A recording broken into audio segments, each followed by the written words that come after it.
¿Todos ven bien el pizarrón? Sí, profe, se ve. Bien. Sí. A ver, ese problema tiene como datos el logaritmo de 2 y el logaritmo de 3. El logaritmo ambos en base 10. Entonces, en algunos ejercicios, sobre todo cuando trabajamos con letras, lo importante es reescribir ese logaritmo aplicando las propiedades y separando los logaritmos. Ahora, cuando nosotros trabajamos con números, el proceso es un poquito más, no complicado, pero sí más, de más pasos. ¿Por qué? Porque no solo tengo que separar, sino que tengo que buscar que bases y argumentos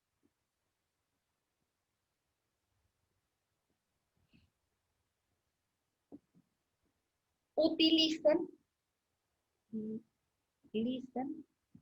los datos que tengo.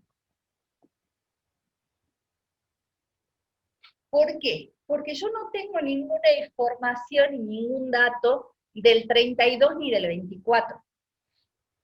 Mis datos y mi información están en función del 2 y del 3 y trabajando con logaritmos en base 10. Por eso es que es fundamental que nosotros trabajemos con las bases y los argumentos donde yo trabaje con los datos, ¿sí? Entonces, la idea es reescribir los argumentos ¿usando qué? Mis datos, o sea que es usando el 2, usando el 3, y eventualmente el 10 si me hace falta. Lo que yo necesito es que no me aparezca ningún otro número que no sean el 2 y el 3, porque los tengo de dato esos logaritmos, o el 10, que es la base. ¿Está bien?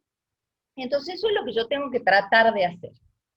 Entonces, por un lado, yo puedo decir, bueno, al 32, ¿de qué manera lo puedo escribir usando o solo el 2, o solo el 3, o una combinación de 2 y 3?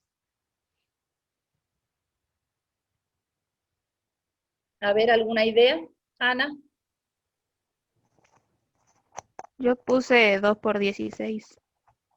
Bien, una idea podría ser escribir ese 32 como 2 por 16.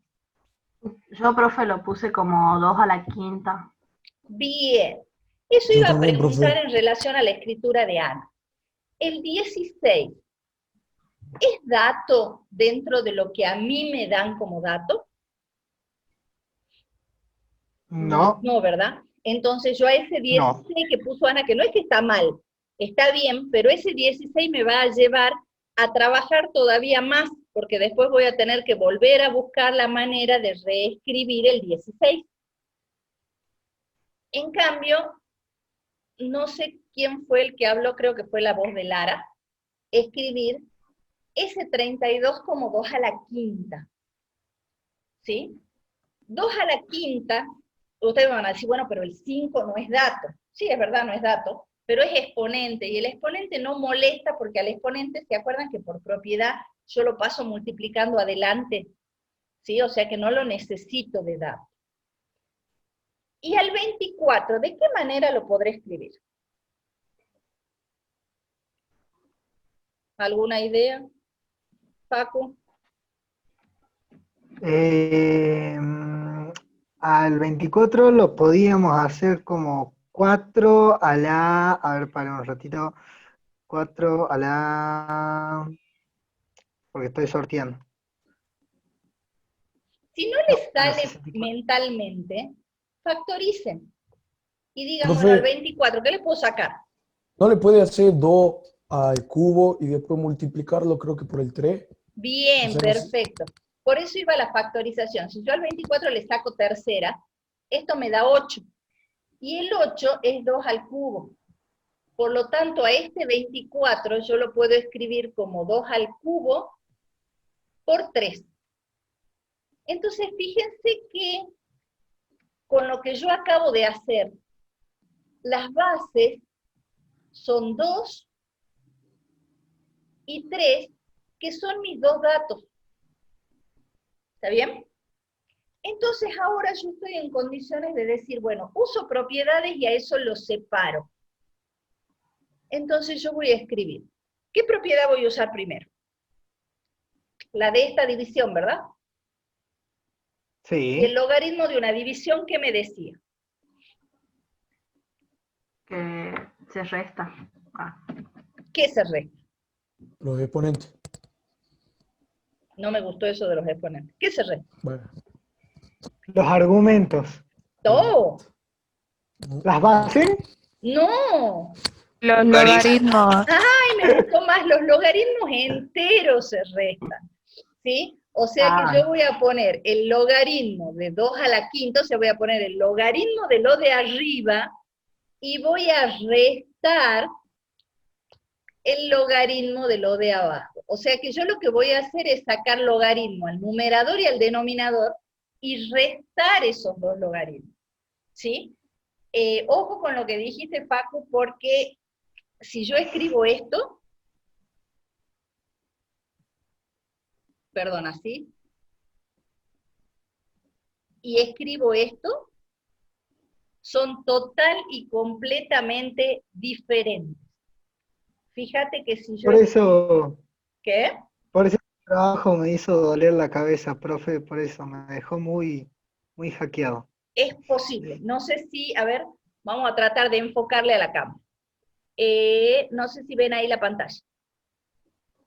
Fíjense que yo hice Sí. logaritmo de 3 dividido 4 y me da menos 0,12, ¿verdad? ¿Lo ven? Sí. Ahora, si yo hago este lado,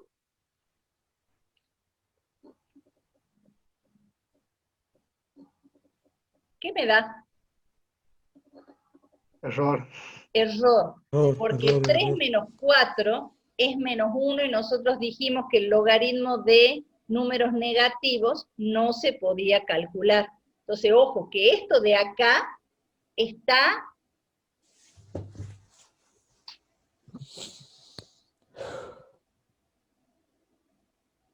así. Horrible. ¿Estamos? La propiedad dice que el logaritmo de una división me genera la resta del logaritmo del numerador menos el logaritmo del denominador. ¿Sí? ¿Cuál es la siguiente propiedad que voy a usar? La que se ocupa de Tenemos que esta separar la multiplicación. multiplicación. ¿Está bien? ¿Y qué dice el logaritmo de una multiplicación? Que se suman. ¿Qué se suma?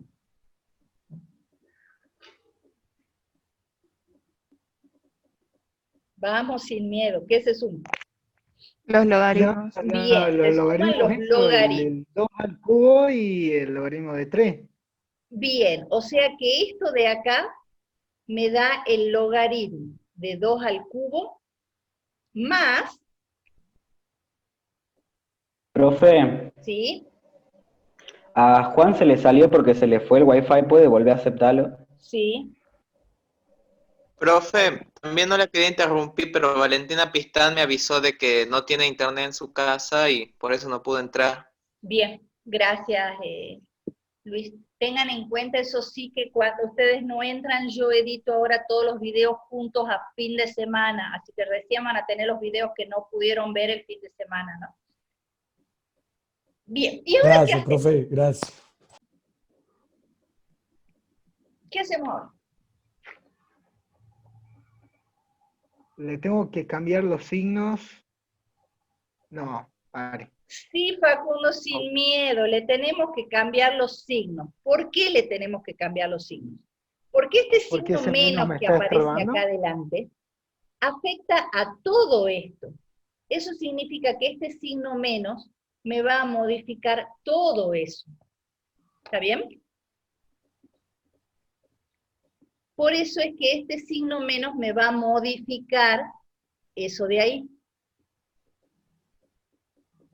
Y me va a quedar, en lugar de más, menos. ¿Está bien? Ojo con eso, porque hay veces que ustedes a este paréntesis no lo ponen, y ahí es donde cometen el error. saben las propiedades, pero se olvidan que un signo menos adelante de algo va a modificar eso que yo tengo adentro. ¿Está bien? ¿Queda claro eso, no? Sí. Bien. Sí, profe. ¿Y ahora qué hacemos? ¿Qué propiedad vamos a usar ahora? Juntar todo. Pero no lo acabo de No, separar, no lo voy a volver a juntar. Claro, porque todavía tenemos ese log3 que está estorbando todavía. Pero ojo que el log3 es dato, ¿no? Ajá. O sea que no estorba. Hay otra cosa que está estorbando ahí. ¿Qué? Los exponentes. Perfecto, los exponentes. ¿Y la propiedad de los exponentes qué me dice? Patearlos para adelante, ¿ve? O sea, Pero mandarlo tanto adelante. como patearlos no. no, pero ponerlos adelante puede ser. ¿Sí? Entonces, este 5 va a bajar acá y va a quedar multiplicando. 5 por logaritmo de 2. Este 3 va a pasar multiplicando adelante y me va a quedar 3 veces logaritmo de 2. ¿Estamos de acuerdo? Sí. ¿Sí? Sí. Bien. Sí. Y ahora es donde viene, recién, fíjense que lo único que hicimos fue reescribir y separar ese logaritmo que teníamos de 32 sobre 24. ¿Por qué hablo de reescribir? Porque en lugar del 32 y del 24 yo usé potencias de 2 y potencias de 3.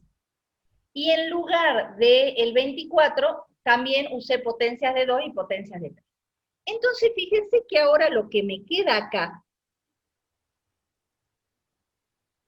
es justamente el dato que tengo acá. ¿Lo ven?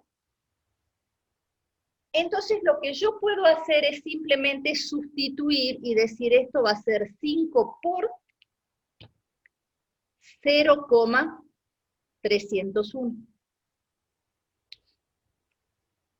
¿Vamos bien? Sí. Menos 3, y de nuevo tengo el logaritmo de 2.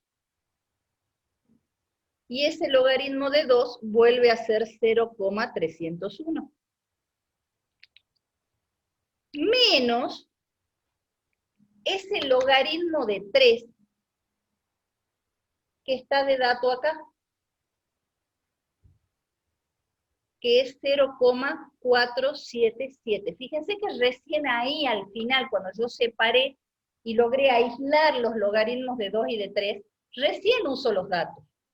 Y eso que me queda ahí ya es un ejercicio combinado que lo hago directamente y multiplico 5 por 0,301 menos 3 por 0,301 menos 0,477.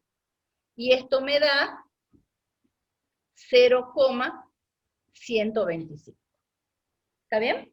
¿Queda más claro? Sí. Alejo, ¿por qué te estás agarrando la cabeza? Sí, profe, gracias. No, ya entendí. Tuve un pequeño fallo y nada, profe. Eso es Bien. todo. Ahora, Gracias. esto está bien hecho, pero podríamos haber simplificado un poquito. ¿Alguna idea?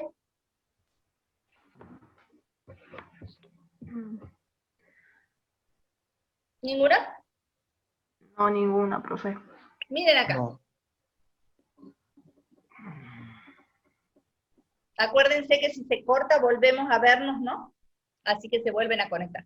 ¿Qué hay ahí?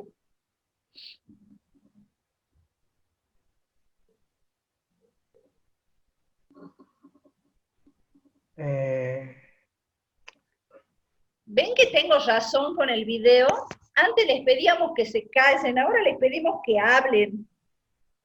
Profe, ¿se Sí. pueden restar los exponentes? Bien. Fiorella era, ¿no? ¿Fiorella me habló? ¿O quién había hablado? Sí, profe, Fiorella, Profe. Fiorella Podestá. Bien, es que yo no los veo, tengo la pantalla del costado. Me gusta esto de aprender a reconocerlos al menos por la voz. Bien, puedo restar los exponentes. Perfecto, Fiorella. Por lo tanto, esto me queda el logaritmo de 5 menos 3, 2. O sea que esto es 2 al cuadrado 2 al cuadrado. sobre 3. ¿Está bien? ¿Sí? ¿No Sí. tiene un exponente Bien. 2, el 3 arriba? Eso Y no eso me permite achicar un poquito el ejercicio, porque yo ahora separo la división, no corro riesgos de olvidarme el cambio de signo, porque en el denominador me quedó un solo número. A esta potencia la puedo bajar acá, y ya simplemente me quedó para sustituir acá. Y esto me queda 2 por 0,301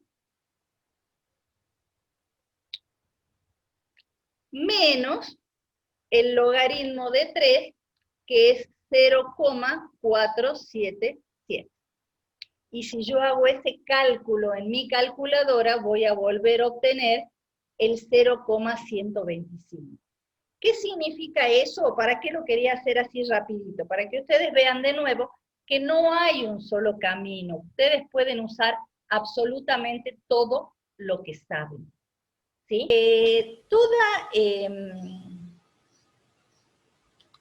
Ustedes saben que nosotros somos lo que se denomina biológicamente compuestos orgánicos, y todo compuesto orgánico, ya lo van a ver en química,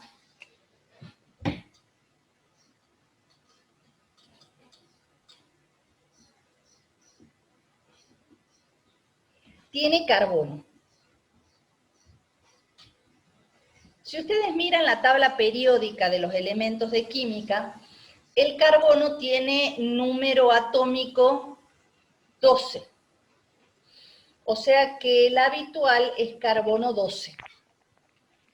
Disculpe, profe. ¿Cómo? Sí. Dice Lourdes Díaz que no puede entrar, que le sale error. Decirle a Lourdes que cierre Zoom, no la máquina, que lo cierre a Zoom directamente y arranque la charla como si recién estuviera abriendo Zoom.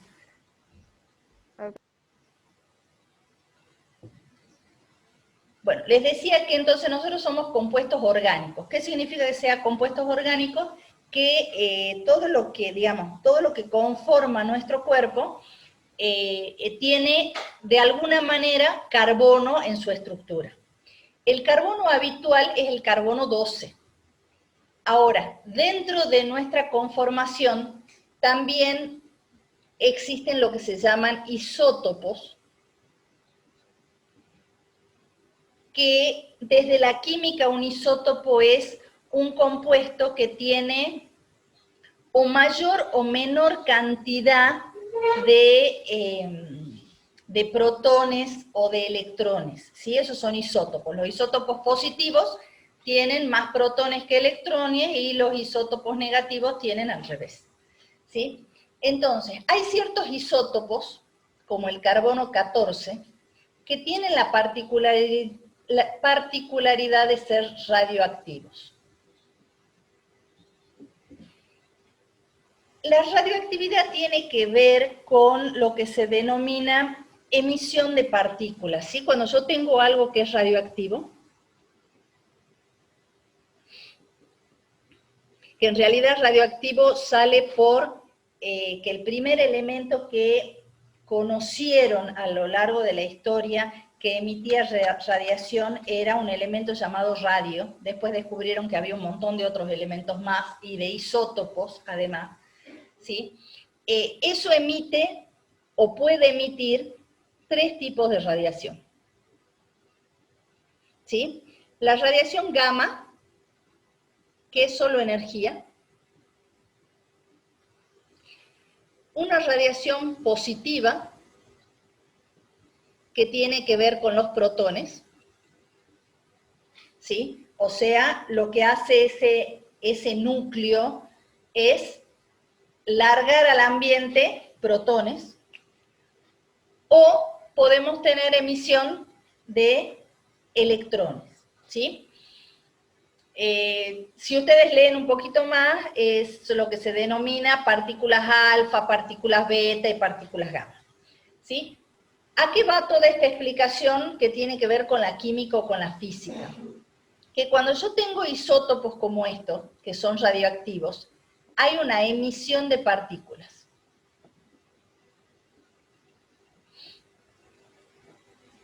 Pero si hay una emisión de partículas y todo esto era carbono 14, esto emitió. Por lo tanto, ahora tengo un poco menos de carbono 14 y en su lugar hay otra cosa. ¿Sí? Es como que con cada emisión de partículas, parte de ese carbono se transforma en otra cosa. Puede ser otra cosa totalmente distinta o al emitir volver a ser carbono común y dejar de ser carbono radioactivo. ¿Sí? Entonces, si un cuerpo tiene una masa X de carbono 14, como esa masa X de carbono 14 va a emitir radiación, después de un determinado tiempo ya no tengo la misma masa, sino que paso a tener menos. ¿Está bien? Y cuanto más tiempo pasa, menos cantidad de carbono 14 va a tener ese cuerpo. Por eso es que es una forma de determinar cuál es la vejez de los fósiles. Cuanto más carbono 14 tienen en su constitución, más nuevos son. Cuanto menos carbono 14 hay en su constitución, más viejos son porque hay mayor cantidad de emisión y por lo tanto mayor conversión de carbono en otra sustancia y la cantidad de carbono 14 que queda es mucho menor. ¿Se entiende hasta ahí? ¿Sí? Bien. Eso Sí, profe. Sí. Profe, ¿podría acercar la cámara un toque después? Porque no... Ahí es lo máximo que lo puedo acercar. No, sí, para sí, que está bien, está bien, está bien. No, profe, Sí. dice Camila Cerdán que se le tildó la computadora, que por eso no pueden volver a entrar. Uy, pobre. Por ahí que pruebe apagarla y volverla a prender, por ahí a mí me funciona. La mía también suele tildarse. Yo ruego Bueno, que no se tilde en clase. Que le saque si no la puede apagar, que le saque la batería y la vuelva a poner. Bueno. Entonces, si yo tengo un fósil determinado, este fósil en su constitución tenía, por ejemplo, le vamos a poner, esto es un ejemplo estimativo, ¿no? Por ejemplo, tenía 100 gramos de carbono 14 cuando ese animalito se murió. Pasó tiempo. Y ese animalito ahora lo encuentran. O sea, esto es un animalito vivo, le pongamos. O recién fallecido. Cuando ya se convirtió en fósil, pasó un montón de tiempo. ¿Sí? Y ahora ya no tiene 100 gramos, tiene 10 gramos. Entonces, conociendo de qué manera se degrada, porque así se llama, se degrada el carbono 14, yo puedo determinar qué tiempo pasó desde que ese animalito falleció hasta que yo lo encontré. Y al determinar cuánto tiempo pasó, yo lo que determiné fue la datación, digamos, así se llama desde la arqueología, la datación que tiene ese fósil. O sea, de hace cuántos miles o millones de años es. ¿Sí? Ahora, nosotros analizamos cada elemento radioactivo tiene su fórmula de degradación. Absolutamente todas las fórmulas tienen una particularidad en común y que es que poseen la cantidad de años que pasan como exponente. ¿Sí? O sea, todas las fórmulas de elementos radioactivos tienen una forma parecida a esto. Un número por una potencia. ¿Sí?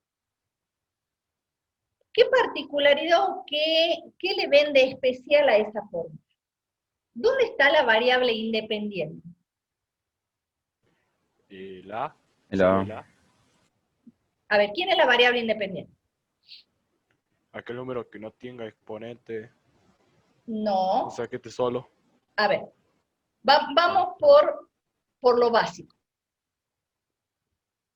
Estoy escribiendo con los pies. Variables. ¿Cuáles son las variables? Acuérdense que decir f de x o decir y es lo mismo. ¿Cuáles son las variables? La a, la b, la x, la y. ¿Quiénes son las variables?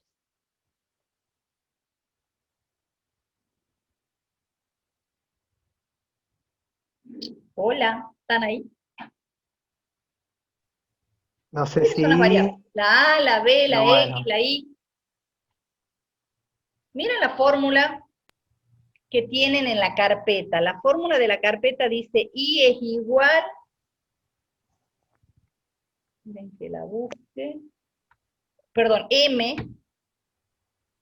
es igual a 200 por 0,886 t.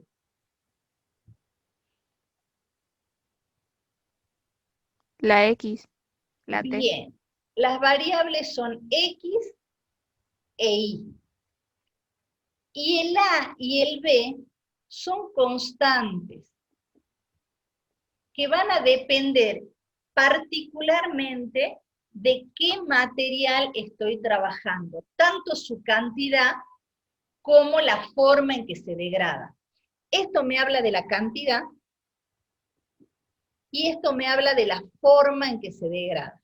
O sea, esta forma es la que va a variar de compuesto en compuesto. Ese numerito va a ser diferente de acuerdo al compuesto. El 0,886 es particularmente del carbono 14.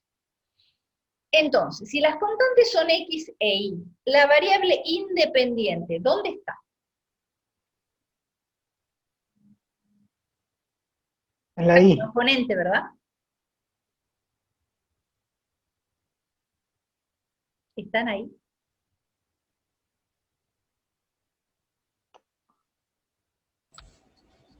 Hola.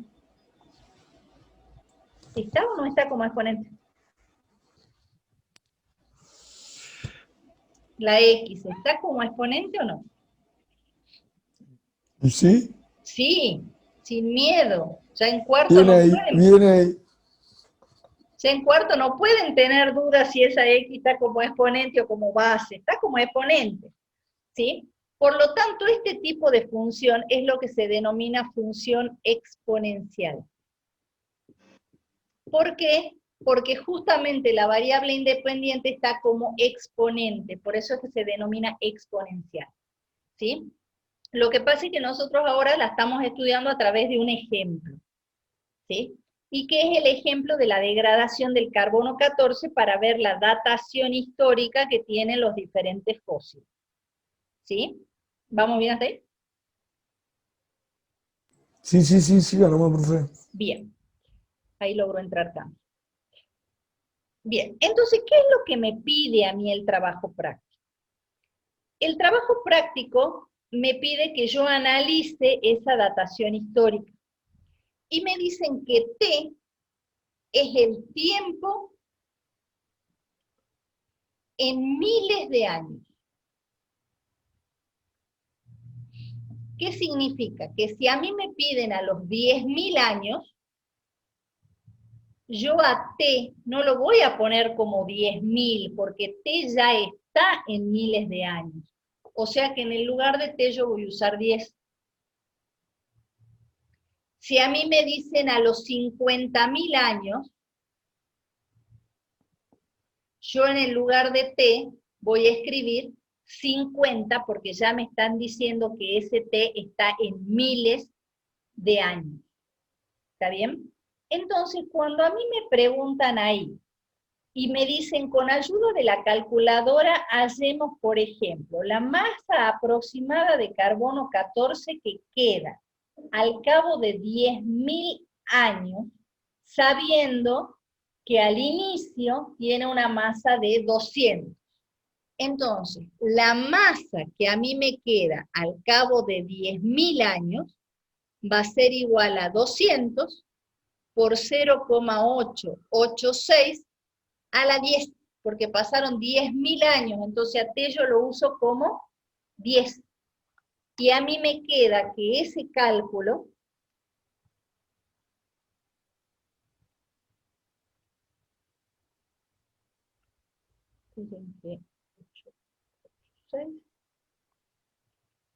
Me da de 59.61, 66, perfecto, 01, Facu, gracias. 43. 59,61. ¿Eso qué significa? Que cuando ese animalito falleció, en su cuerpo había 200 gramos de carbono 14. Hoy, en su cuerpo, hay 59,61 gramos de carbono 14. Y eso me va a dar la pauta que entre que murió y el hoy pasaron 10.000 años. Eso es lo que hace el análisis de carbono 14. Analizar cuánto le queda, cuánto tienen habitualmente en su conformación, para ver cuántos años pasan. ¿Sí? ¿Más clarito? Sí, sí, sí. Profe, ¿puede ser que en Sí. algún momento el carbono desaparece completamente o no? No, Listo. no va a desaparecer nunca. Sí, lo que se dice, digamos matemáticamente, es que la cantidad de carbono va a tender a ser cero. Pero nunca va a ser cero, porque no se degrada un 100%. Entonces va a ser cada vez más chiquita, cada vez más chiquita, cada vez más cerca de cero. Pero nunca va a tomar el valor cero. Por eso es que cuando ustedes hagan el análisis y hagan el dibujito, que creo que fue Martín el que me preguntó, o el que me dijo que faltaba el dibujo, no, en realidad no falta nada del dibujo. La idea de, a ver que lo pongo en pantalla.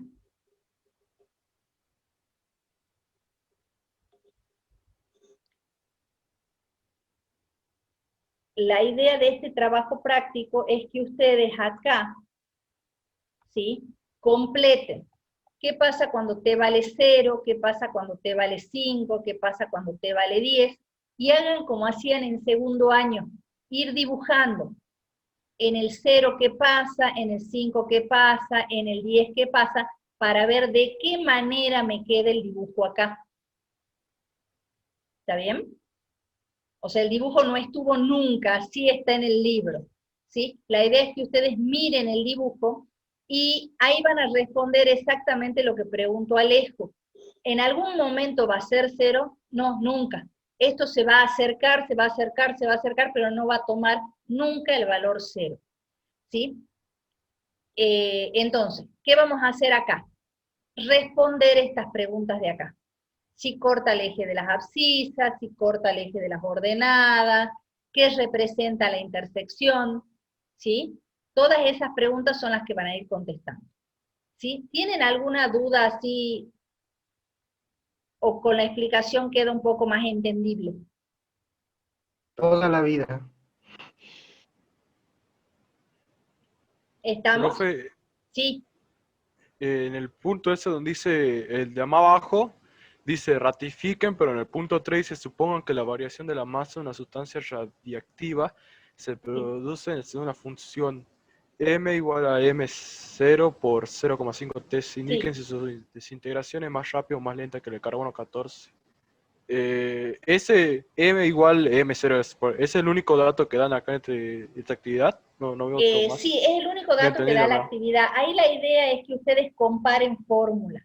Entonces, por ejemplo, si yo llamo, supongamos, vuelvo al pizarrón. Profe, ¿entonces sería que M0 no vale 0? No, Sería M0 0. nunca vale 0. M0 en realidad es la cantidad de masa inicial, ¿sí? O sea, mi fórmula básica dice que M es igual a M0 por la constante que para el carbono 14 es esta, por T. Esta M0 es la cantidad inicial de carbono 14 que tiene un cuerpo, ¿sí? Esa cantidad inicial de carbono 14 que tiene un cuerpo no es siempre la misma. ¿sí? El ser humano tiene una cantidad X de carbono 14, el perro tiene otra, el gato tiene otra, ¿sí? Entonces, depende del animal, es el M0 que yo voy a poner ahí. ¿Está bien? Porque dependiendo de qué elemento es el que estoy analizando, hay ya una tabla que me especifica la cantidad de carbono 14 que tienen al principio. ¿Sí? Entonces, en mi ejemplo particular, M0 vale 200. Por eso es que mi fórmula es M igual a 200 por 0,886 a la T. O sea que yo estoy estipulando que mi masa inicial de carbono 14 es 200. ¿Sí? Entonces, yo sé a esta altura que cuando T vale 10, esto me daba 59,61. Ahora, ¿qué pasa con mi nueva fórmula? Mi nueva fórmula me cambia el 0,886 por un 0,5. ¿Está bien? ¿Cómo voy a hacer para comparar? Para comparar yo tendría que tomar la misma cantidad inicial, para ver si al final y al paso de la misma cantidad de años, tengo más o tengo menos. O sea que yo tengo que usar esta fórmula. Porque si no, no las puedo comparar. Si yo acá pongo 200 gramos y acá pongo 500 gramos, no puedo comparar porque estoy trabajando con una cantidad inicial diferente. ¿Sí? Entonces, si yo analizo M de 10 acá, yo voy a decir que esto es 200, pero ahora por 0,5 a la 10. Y cuando yo analizo eso, esto me da que M10 es 0,195. Fíjense que acá, después de 10.000 años, quedan 59 gramos. Acá, después de 10.000 años, queda 0,19 gramos. ¿Cuál de los dos elementos se degrada más rápido? El El de la 0,5. segunda La fórmula. segunda, porque me queda menos cantidad. ¿Sí? Esta es más lenta, porque todavía tengo 59 gramos. Esta es mucho más rápida. ¿Por qué? Porque ahora me queda casi 0 gramos. ¿Está bien? Y esa es la Sí, sí, sí. comparación que a ustedes les piden al final. Que ustedes tomen una masa inicial determinada y comparen para ver cuál de las dos se degrada más rápido.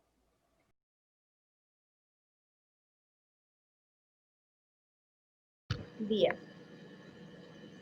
Un ejemplo donde necesiten usar cambio de base. A ver, un ejemplo sencillito podría ser encontrar el logaritmo en base, por ejemplo, 16 de 64. Si nosotros miramos, no hay chance, no hay forma de escribir el 64 como una potencia de 16, ¿o sí? ¿Se puede? No. ¿Sí? Porque 16 al cuadrado ya me estaría pasando de 64, por lo tanto no hay chance de escribir el 64 usando base 16, por lo tanto sería bastante complicado encontrar a qué potencia elevo el 16 para que me dé el 64. Entonces lo que yo hago es buscar una base, le podríamos poner de título cómoda. ¿A qué me refiero? ¿Qué es algo cómodo? Es algo que me resulta práctico, es algo que me resulta lindo, es algo que me resulta útil, ¿sí o no? Esas son las características de algo cómodo. Entonces, una base cómoda sería una base que me permita escribir tanto el 16 como el 64. ¿Está bien? Eso sería en este caso una base cómoda. ¿Quién les parece que podría ser una base cómoda? 2, El 2. ¿Hay alguna otra base cómoda? 4, Bien, 4. O sea que yo acá tengo dos alternativas. podría usar base 2 o podría usar base 4. ¿Por qué puse ese ejemplo? Porque es una buena manera de ver que el cambio de base es una forma de resolver efectivamente esto. ¿Qué significa eso? Que no importa qué base use yo, el resultado va a ser siempre el mismo, porque lo que yo estoy resolviendo es logaritmo en base 16 de 64, ¿sí? Entonces, use la base que use, el resultado debe ser el mismo, porque siempre va a ser el mismo exponente al que yo elevo el 16 para que me dé 64. ¿Hasta ahí estamos bien? Sí. Bien. ¿Qué dice la propiedad de cambio de base? La propiedad de cambio de base me dice que si yo tengo logaritmo en base A de B y no lo puedo resolver por alguna cuestión y decido elegir una base C, tendría que escribir logaritmo en esa nueva base C del argumento. ¿Quién es el argumento de ese logaritmo de ahí? B. B.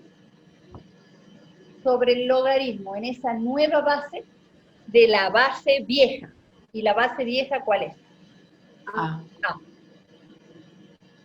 Entonces, si yo decido escribir en base 2, yo voy a decir que el logaritmo en base 16 de 64 lo puedo escribir como logaritmo en esa nueva base que es 2 del argumento que era 64. ¿Estamos bien? Sobre el logaritmo en esa nueva base que es 2 de la base viejita que es 16. Y ahora es sencillo encontrar porque es fácil preguntarme, ¿a qué número tengo que elevar el 2 para que me dé 64?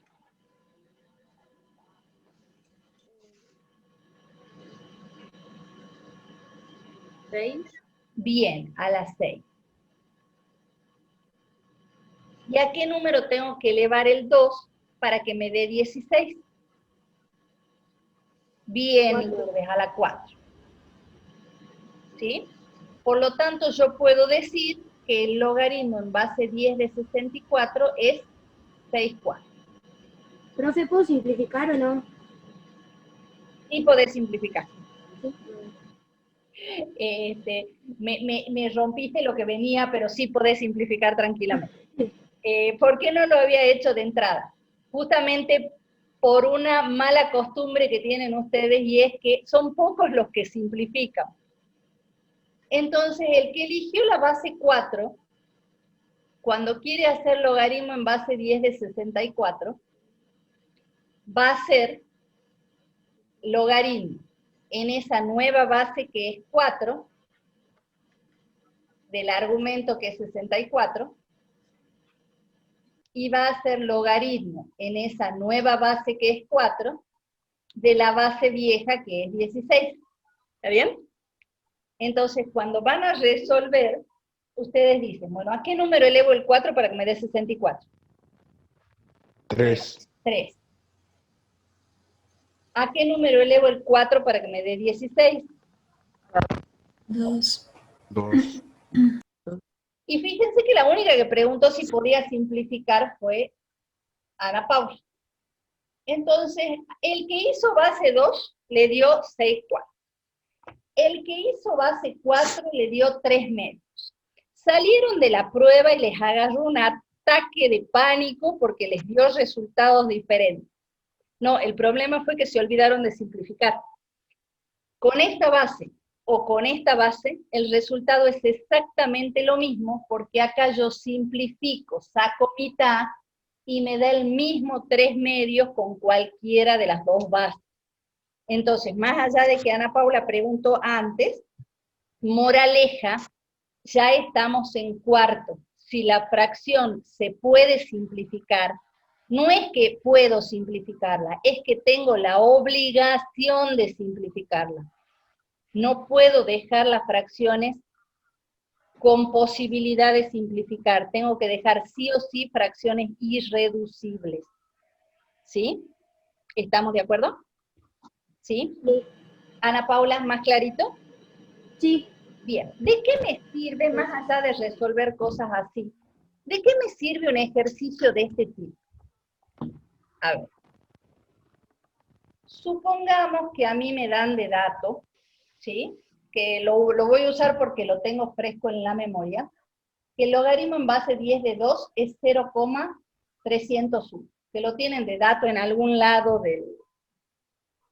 del ejercicio. Y supongamos que a mí me piden que yo resuelva el logaritmo en base 2 de 20. Entonces, acá la cuestión es, por un lado, escribir el argumento.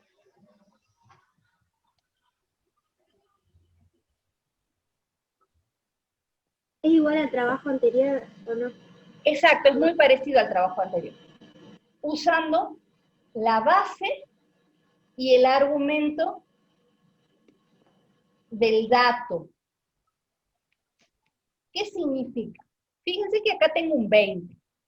Entonces la idea es escribir ese 20 utilizando o solo la base del dato, o sea, o solo 10, o solo el argumento del dato, o sea, o solo 2, o una combinación del 10 y del 2.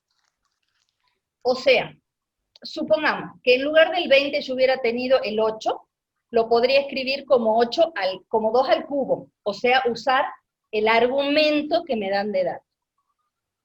Pero en el caso del 20, yo podría pensar en decir, bueno, escribo ese 20 como 2 por 10.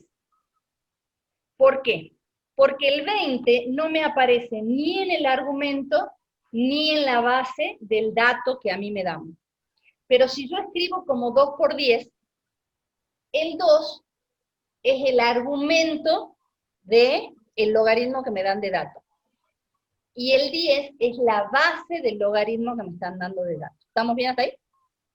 Sí. ¿Qué puedo hacer con esta multiplicación de acá? Propiedad de la multiplicación. Bien, ¿y qué dice la propiedad del logaritmo de la multiplicación? Se suman. ¿Qué se suma? Logaritmo 2 más logaritmo 2, 10. Bien, logaritmo en base 2 de 2 más logaritmo en base 2 de 10. Perdón mi insistencia en cómo dicen la propiedad, porque ustedes dicen se suma. Entonces, hay algunos de ustedes que escucharon cómo dijeron la propiedad, pero nunca la estudiaron. Entonces me hacen que esto es igual a esto. Porque lo que hacen es sumarlo de adentro. Y esto está horrible. Por eso es importante decir las propiedades enteras. Cuando yo tengo el logaritmo de una multiplicación, se suman los logaritmos de los factores del argumento. ¿Sí? No es se suman nada más, porque yo no sé qué tengo que sumar, entonces empiezan a sumar cualquier cosa y hacen mal. ¿Sí? Entonces se suman los logaritmos de cada uno de los factores. ¿Estamos bien hasta ahí? Sí. Bien. ¿Qué pasa con el primer logaritmo? Tengo para reemplazar el total del logaritmo 2. ¿Qué va a reemplazar? El igual a 0,301. No. Pero esto es logaritmo en base, ojo ahí, ¿no? Esto es logaritmo en base 2 de 2, y mi dato es logaritmo en base 10 de 2. Queda 1. Bien, En queda el primero queda 1. bien. ¿Por qué? Porque nosotros sabemos que la propiedad me dice que cuando la base y el argumento son iguales, el resultado es 1. ¿Está bien? Sí. Ahora, ¿qué pasa con el segundo? El segundo dice logaritmo en base 2 de 10. Y mi dato es logaritmo en base 10 de 2. ¿Qué tengo que hacer? ¿Un cambio de base? Perfecto, un cambio de base. ¿Por qué? Porque mi dato tiene base 10. Entonces yo tengo que buscar escribir lo que tengo en base 10. Entonces yo voy a decir, bueno, como yo voy a usar base 10, tengo que escribir logaritmo en base 10 del argumento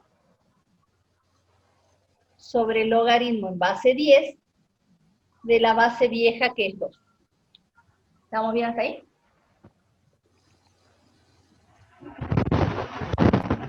¿Sí? Bien.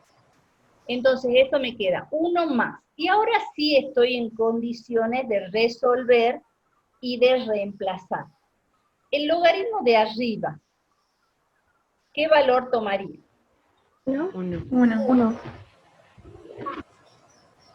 El logaritmo de abajo, 0,300. 0,300.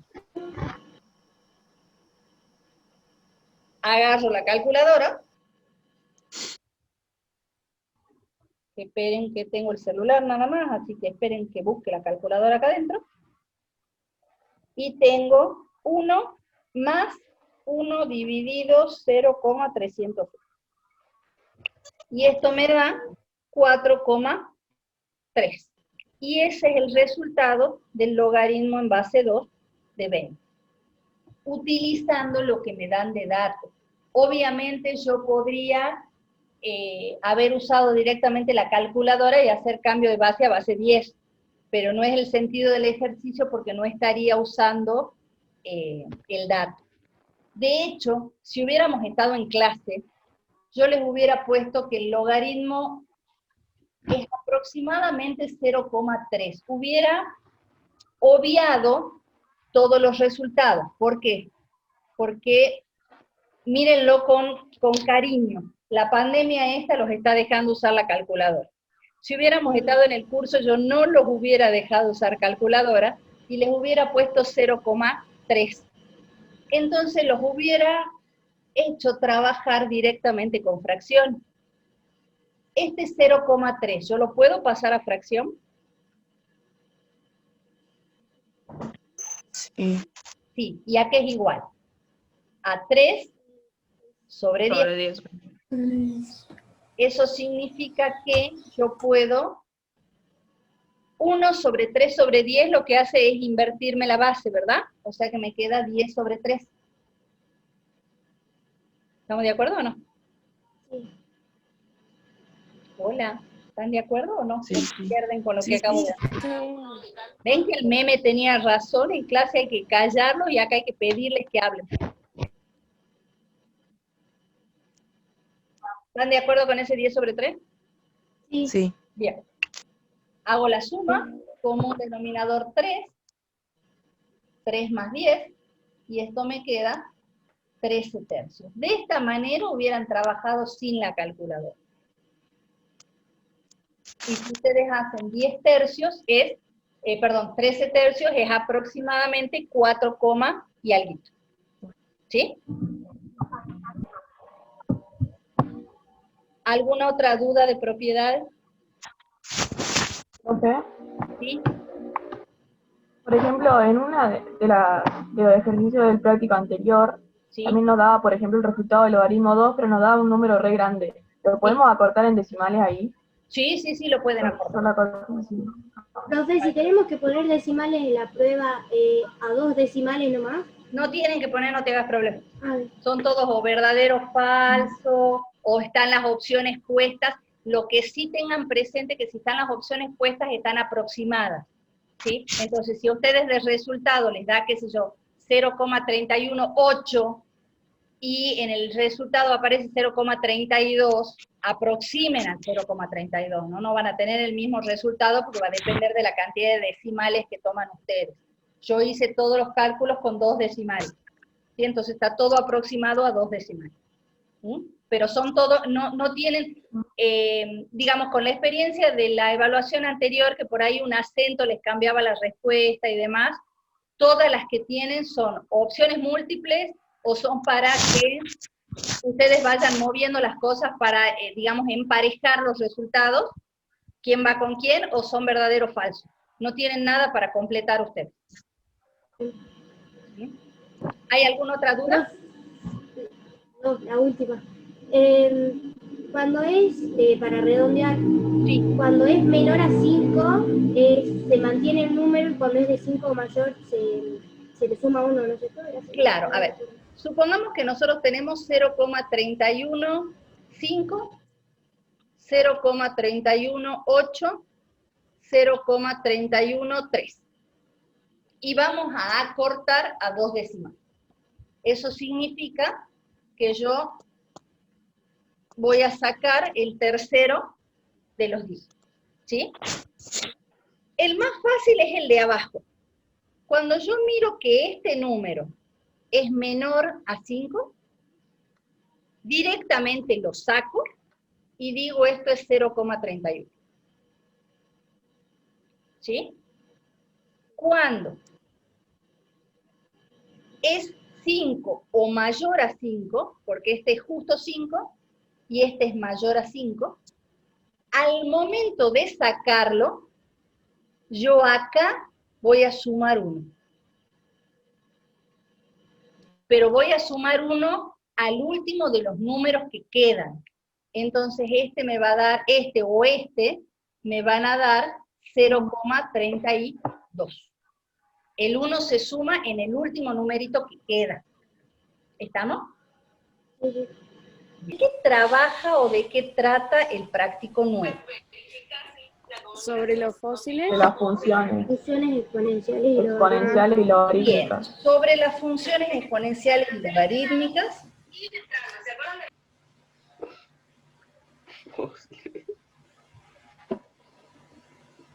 Nada más que con los profes decidimos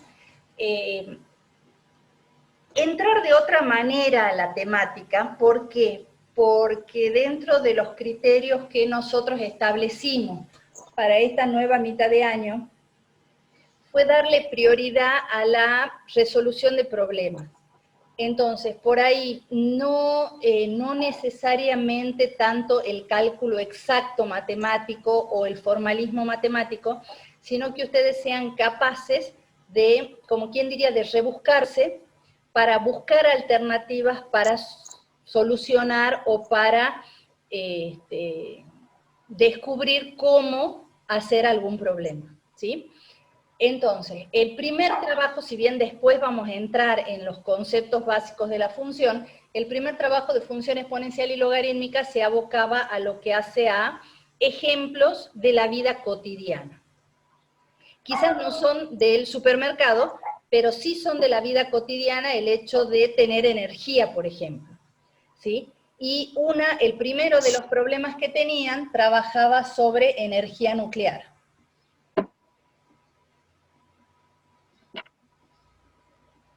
Y si bien nosotros, digamos, no es de nuestra vida cotidiana saber la antigüedad de los fósiles, creo que a todos nos gusta conocer y a todos nos resultan bastante simpáticos los dinosaurios y esas cosas, y es lindo por ahí saber y conocer sobre las cosas viejas. Entonces el segundo problema habla sobre los fósiles. ¿Sí? ¿Qué son los fósiles? Los huesos. Los restos. Bien, tienen que ver con los huesos, o tienen que ver con las cosas conservadas en frío, o tienen que ver con las cosas conservadas en algún otro material que podría ser algo tipo la savia de algunos árboles y esas cosas, ¿sí? Y dentro de los fósiles y de la energía, digamos, tanto los fósiles como la energía nuclear trabajan con un concepto básico que tiene más que ver con la física que con la matemática. Porque si bien uno estudia en el colegio la matemática, digamos, ¿para qué vamos a mentir? Uno estudia en el colegio la matemática más aburrida. ¿Por qué? Porque uno se aboca a lo que nos exigen en los programas, y es una matemática muy encima del procedimiento, ¿sí? O sea, es una matemática que está muy a cómo hago el cálculo, cuál es el procedimiento para resolver esto, y no es una matemática muy aplicada. Existen muchos doctores en matemática que uno les pone una división a mano y no la saben hacer. ¿Sí? ¿Por qué? Porque se dedicaron más a lo que es resolución de problemas. Por eso es que un poco nosotros dijimos, bueno, ¿qué es más importante en esta situación que estamos viviendo? ¿Que los chicos sepan procedimientos? No, que sean capaces de buscar alternativas de solución. ¿Sí? Entonces, en esto que nosotros vamos a trabajar con este problema, trabaja un contenido de la física más que de la matemática, que tiene que ver con las reacciones nucleares o con la radioactividad.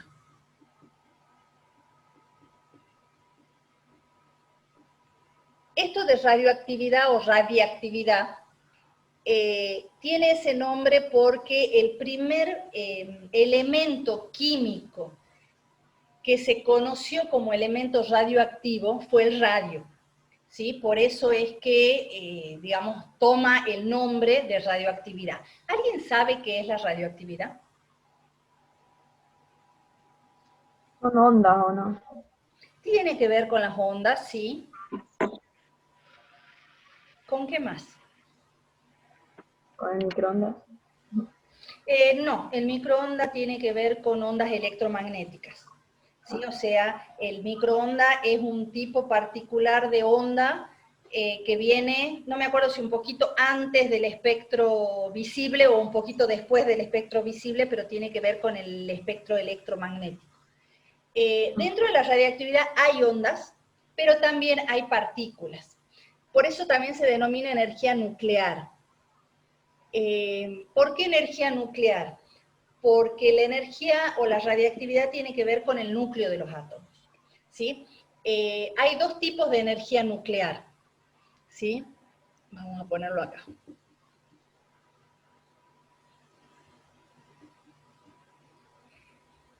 Está la fusión nuclear y la fisión nuclear. Palabras parecidas, pero totalmente diferentes en su significado.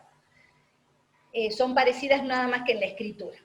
¿A qué les suena fusión? A un conjunto. Una mezcla.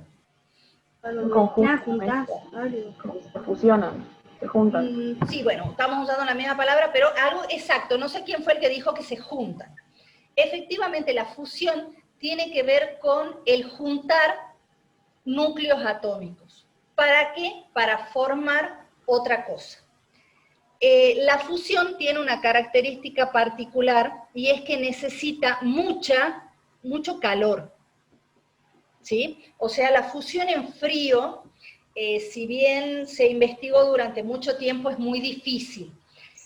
Un caso muy particular de fusión nuclear es lo que pasa en las estrellas.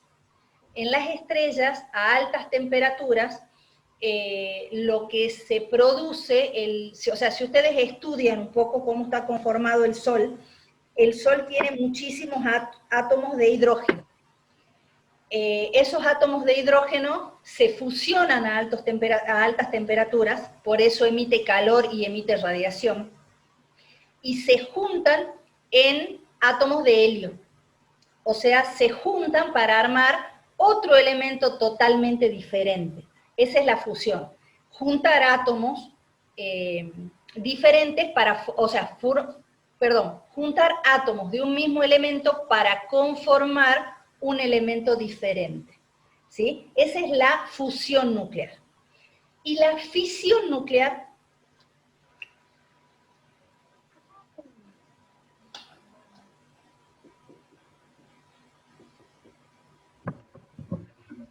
¿a qué le suena fisión?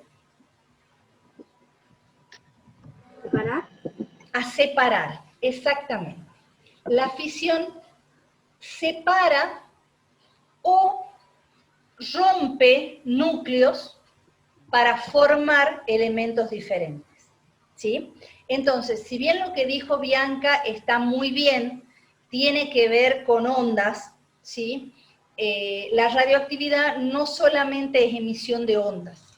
La radioactividad que se utiliza en energía nuclear, o sea, en las fábricas o en las centrales nucleares, es energía de fisión. O sea, se ponen unos tubos elemento radioactivo. Ese elemento radioactivo va emitiendo, por ejemplo, este es el núcleo original. Este núcleo original emite, por un lado, ondas gamma. Esas son ondas que son las más perjudiciales para la salud, pero son nada más que ondas electromagnéticas. Pero aparte emite, o puede emitir, partículas positivas y partículas negativas. ¿Qué pasa? Cuando emite partículas positivas, esas partículas positivas son como un conglomerado de protones y neutrones. No sé por qué puse el menos. De protones y neutrones que se llaman partículas alfa. ¿Qué pasa? Si yo de un núcleo saco protones, ¿va a ser el mismo elemento? No. No. Porque No va lo a tener la que... misma carga. ¿Cómo, Bianca? No va a tener la misma carga. Exacto, no solo no va a tener la misma carga, sino que no va a tener la misma masa atómica, ¿sí? Entonces va a ser otro elemento diferente.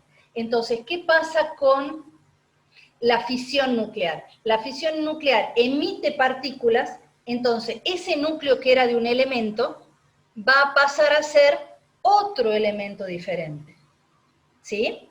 O en algunos reactores nucleares lo que pasa es que este núcleo se bombardea con protones, con neutrones, perdón, y ese núcleo se divide, o sea, tengo un núcleo X, se bombardea y se divide en dos núcleos diferentes más chiquitos, más las partículas, ya sea positivas o negativas, ¿sí? Pero ¿qué pasa? Yo tenía un elemento y paso a tener otro.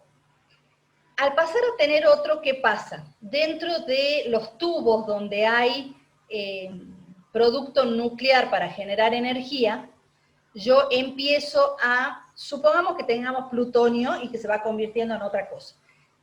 Al principio tenía 10 de plutonio, después de un tiempo voy a tener 5, después de un tiempo más voy a tener 2,5, después de un tiempo más voy a tener 1 chirolita, o sea, voy perdiendo cantidad de plutonio reactivo y voy generando otro elemento diferente. ¿Vamos bien hasta ahí?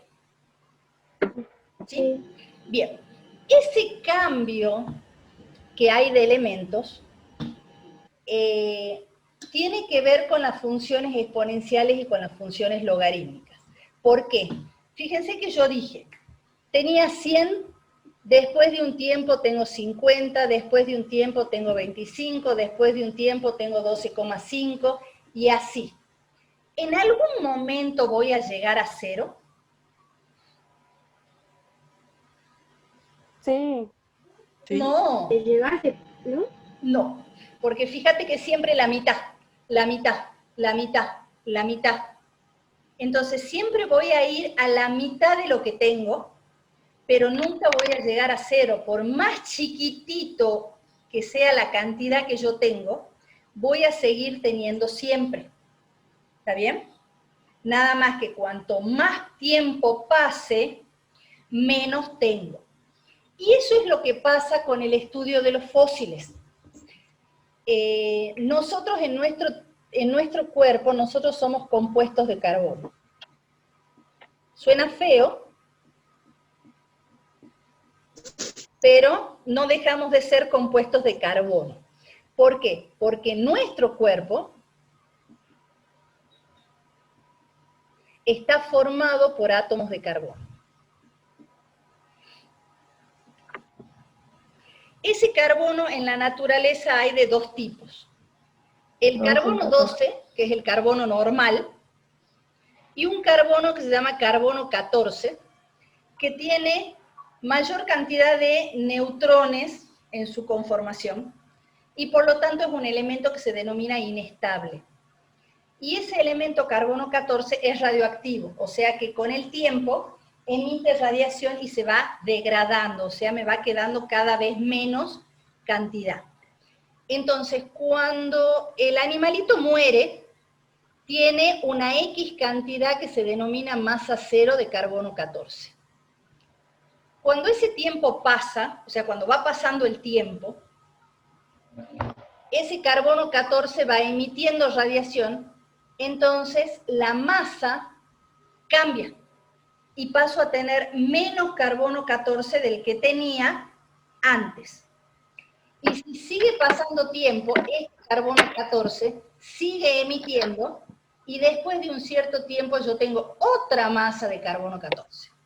Entonces, sabiendo la cantidad de carbono 14 que tiene un organismo vivo y analizando la cantidad de carbono 14 que tiene el fósil que yo encuentro, puedo determinar hace cuántos miles de años murió ese animal. ¿Sí? Por eso es que se utiliza para lo que se denomina datación de fósiles. ¿Sí? Y la fórmula del carbono 14 me dice que la masa después de un tiempo es la masa cero por 0,886 a la T. ¿Profe? No me acuerdo si es 6 o 7. ¿Profe? Sí. O sea que cuando una persona desaparece y encuentran los huesos, haciendo eso pueden ver hace cuánto... Sí, lo que pasa es que la datación de carbono 14, digamos, el carbono 14 se desintegra pasado muchísimos años. Eso significa que para muertes muy recientes, no, digamos, no te permite calcular en muertes recientes un tiempo fehaciente, digamos, porque necesita mucho, o sea, el carbono 14 me sirve para detectar muertes muy antiguas, pero no me permite detectar muertes muy recientes. La muerte muy reciente se determina más por el tipo de descomposición, por el estado de los huesos, digamos, tiene otro proceso la muerte reciente. ¿Sí? Porque el carbono tarda muchísimo tiempo en degradarse, por eso es útil para el estudio de los fósiles. ¿Sí? Entonces, supongamos que nosotros tenemos un fósil, un animalito, que al momento de morir tiene 200 gramos de carbono 14 en su organismo. ¿Sí? Este T no está en años, por eso es lo que yo te decía que por ahí no sirve para muertes muy recientes. Porque en la fórmula del carbono 14, ese T está en miles de años. ¿Sí?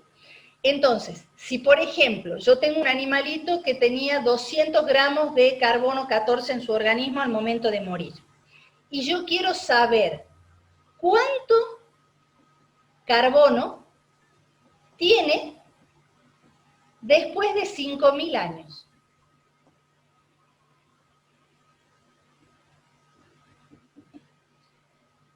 Mi T, ¿cuánto valdría? 5.000. Ojo que T está en miles de años. ¿Cuánto valdría? 5. Exacto. T valdría 5. Yo no voy a poner 5.000. Yo voy a poner 5.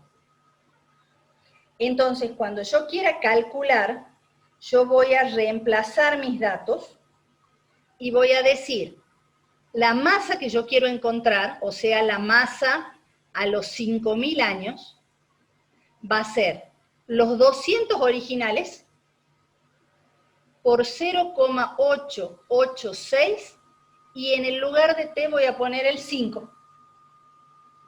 ¿Sí? ¿Cómo resolvería eso? A ver. Primero hago la potencia. Ajá, primero hago la potencia, y la potencia esa ¿cuánto me daría?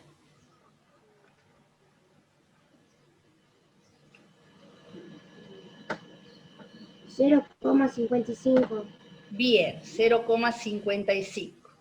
Y si yo multiplico esos 200 por 0,55, 110. 110. Eso significa que si yo encuentro en ese organismo vivo de ese animalito 110 gramos de carbono 14 cuando yo lo encuentro, significa que ese animalito murió hace 5.000 años. ¿Se entiende? ¿Sí? Ana Paula, tu carita me dice que algo no te está cerrando. No. ¿Sí? Sí, ahora sí. Bien. En el último punto cambia la fórmula por 0,5. La idea es que ustedes utilicen la misma masa inicial, pero con esa otra fórmula y el mismo tiempo, para que vean cuál de los dos elementos se degrada más rápido. O sea, es nada más que sustituir, ¿sí? ¿Por qué? Porque este 0,886 es específicamente del carbono 14. Eso es la constante de degradación del carbono 14. Cualquier otro elemento radioactivo va a tener otra constante diferente. Entonces, la cantidad de ese otro elemento que yo voy a encontrar en un organismo vivo o en una piedrita o en lo que fuera, va a ser totalmente diferente. ¿Sí? ¿Se entiende?